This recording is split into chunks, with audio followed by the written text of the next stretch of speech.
Assalamualaikum warahmatullahi wabarakatuh to Dr. Muhammad Noor. My name is Nur Syarain binti Mohapo. With me Muhammad Nur Akmal bin Ibrahim, Muhammad Hazim bin Muhammad Razib, and Muhammad Irfan bin Zaifuddin.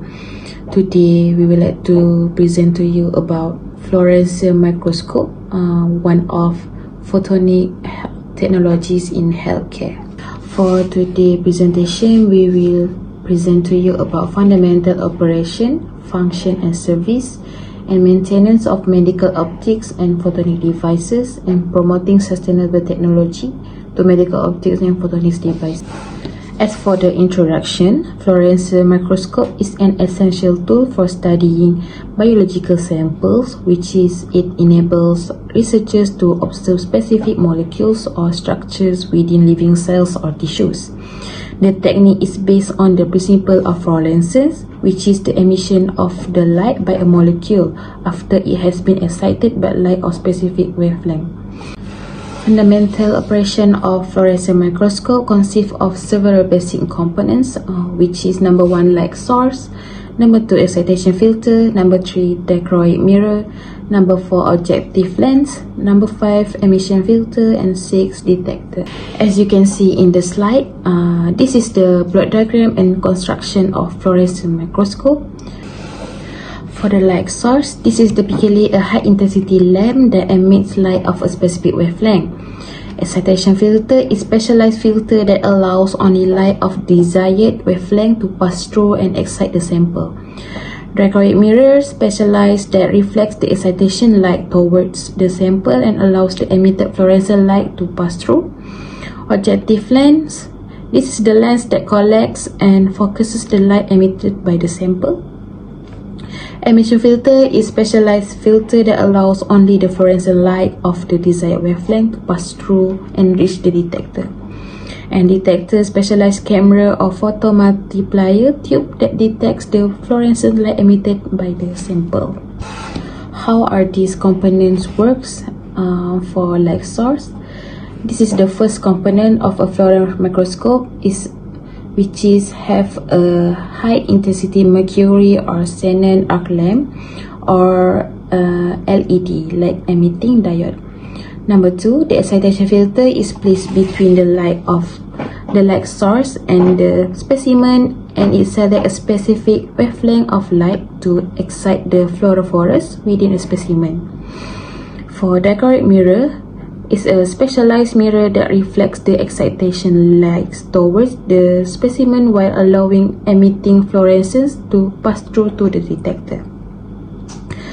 For the objective lens, collects the emitted fluorescence and sends it to the detector, and the emission filter is placed between the objective lens and detector, and it selects a specific wavelength of emitted fluorescence to pass through.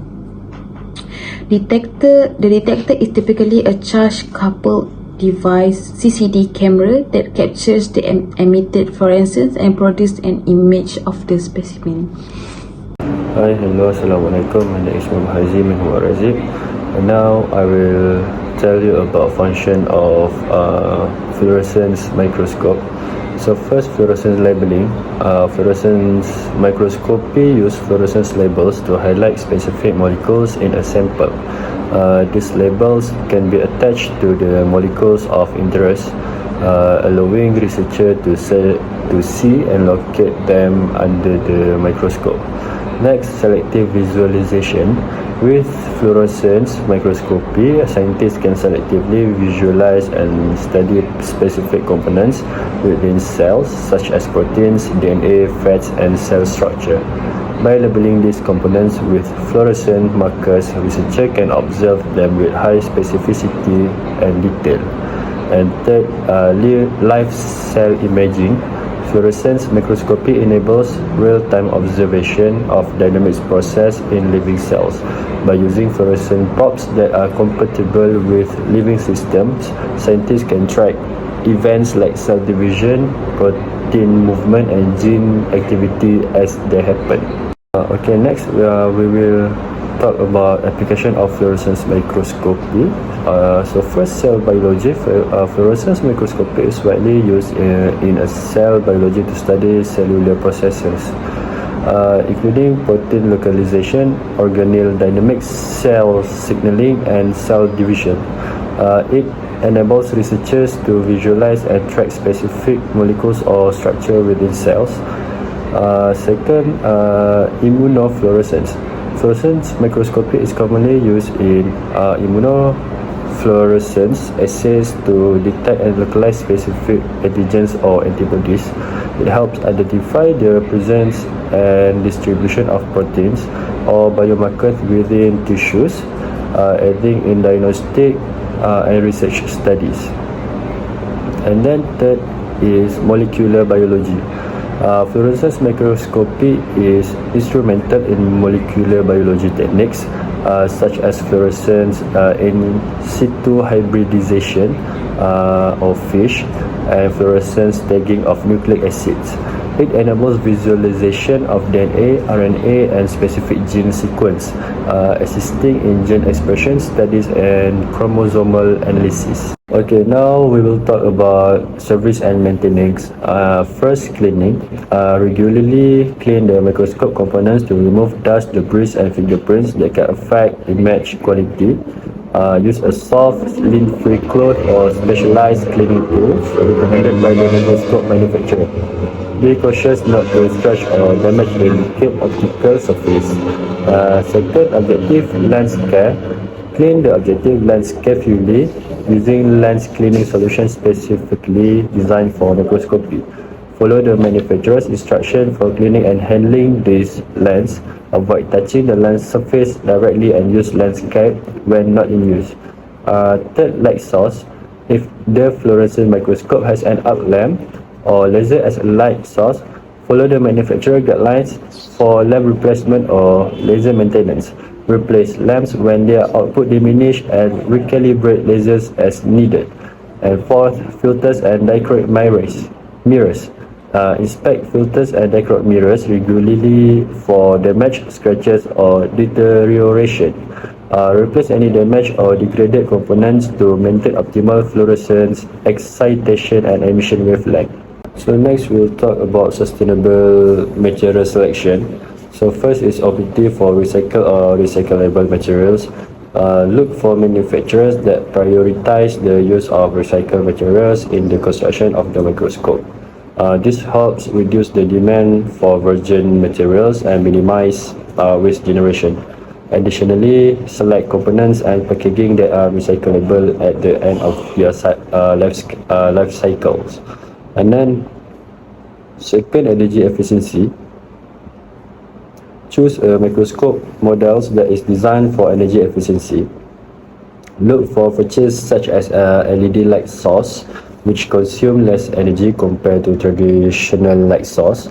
Like mercury lamps, LED illumination not only reduce power consumption but also has a longer lifespan, resulting in less frequent replacement. And then third, minimize hazardous materials.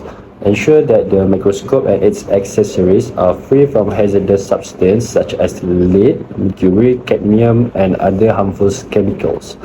Select materials that have a low environmental impact and pose minimal risk during manufacturing, use, and disposal. Assalamualaikum warahmatullahi wabarakatuh. My name is Muhammad Akmal bin Ibrahim. I will present about sustainable energy efficiency technology on fluorescent microscope. Fluorescent microscope is a powerful technique used in various scientific and medical fields for imaging and analyzing biological samples. While the energy efficiency of a fluorescent microscope can vary depending on the specific model and component used, there are several technologies and strategies that can improve its energy efficiency. First is fluorescent microscope. Typically use a light source to exit the fluorescent label in the sample. The choice of light source can significantly impact energy efficiency. Second is efficient filter and optic can help improve energy efficiency by minimizing the excitation and emission light output. High quality filter can minimize the light loss, can improve signal to noise ratio. Employing optimized lens and mirror can also reduce light scattering and efficient light collection. Third is traditional fluorescent microscope use a wide field illumination approach where the entire sample is illuminated simultaneously. This can lead to unnecessary excitation of the sample, resulting in energy waste. In fluorescent microscopy setup that utilize laser for excitation, controlling the laser power and contribute the energy efficiency. Adjusting the laser power to the minimum required for proper imaging reduce energy consumption and prolong the laser lifespan. The implementing intelligent control system can optimize the power use of a fluorescent microscope. Fluorescent microscope can be equipped with power management feature such as sleep mode to conserve energy when the microscope is not in use. The overall design and layout of the microscope can impact energy efficiency considerations such as minimizing light leakage, optimizing thermal management to reduce heat generation, and reducing unnecessary component or electronic can all contribute to improve energy efficiency. Next, I will present about technology life cycle. The technology life cycle of a fluorescent microscope typically consists of several stages, from its initial design and develop to end of life management.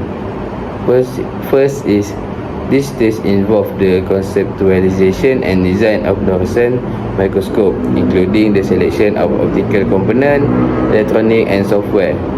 Researchers and engineers work together to develop and refine the microscope specification and functionality.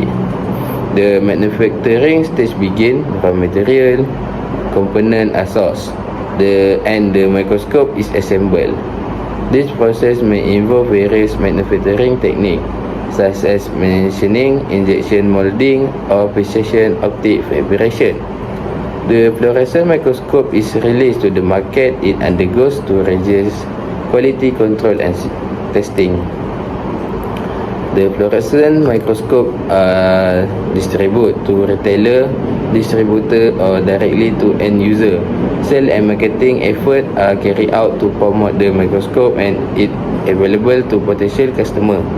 The fluorescent microscope is operated by end user for various applications such as biological research, medical diagnostic, or material analysis.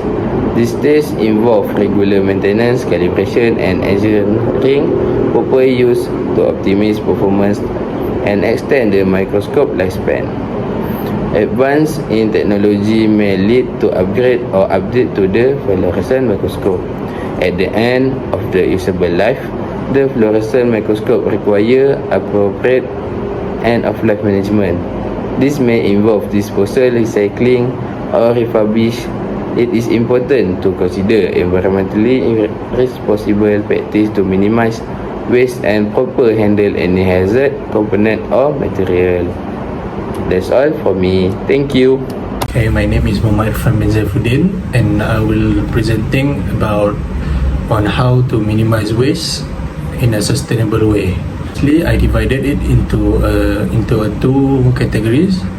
Firstly is a design that we can consider to minimize the waste, and secondly is the approach that we can take to minimize the waste. So firstly, for the design part, design the optical path of the microscope to maximize light transmission and minimize signal loss. This will ensure that the microscope efficiently captures and utilizes the fluorescent light emitted by the sample, reducing the need for higher light intensities and prolonged exposure times. So the second point is to implement energy saving features and smart energy management systems in the microscope design.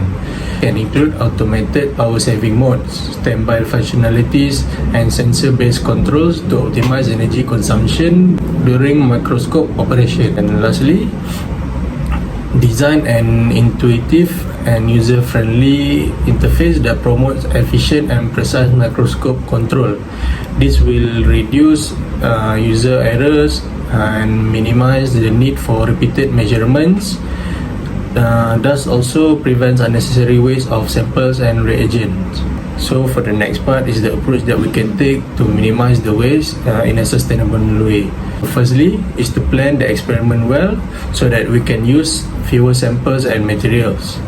So we can do many tests on one sample instead of using many different ones, which will create less waste. Secondly is to optimize the illumination intensity and exposure time during imaging to minimize photobleaching of fluorophores. This will be done by adjusting the microscope setting to use the minimum necessary light intensity and exposure duration while still obtaining a high quality image. And lastly is to prepare samples carefully to use less color liquid. This can be done by use specific colors that are very bright and stay for a long time, so we don't need to use a lot. So lastly, for the design for disassembly and upgradability, okay, first point is to use a quick release connectors for the light source, objective lenses and camera. This will allow the users to easily swap out this component without having to assemble the microscope completely. Next is to use a modular stage that can be easily removed and replaced. This will allow the users to easily change the type of stage that is used, such as standard stage or a temperature control stage. Thirdly is to provide a clear diagram of the microscope internal components. This will help users to troubleshoot problems and to reassemble the microscope correctly. Lastly, include clear instructions for disassembly and reassembly in the microscope manuals, so that this will help the user to safely and effectively disassemble and reassemble the microscope.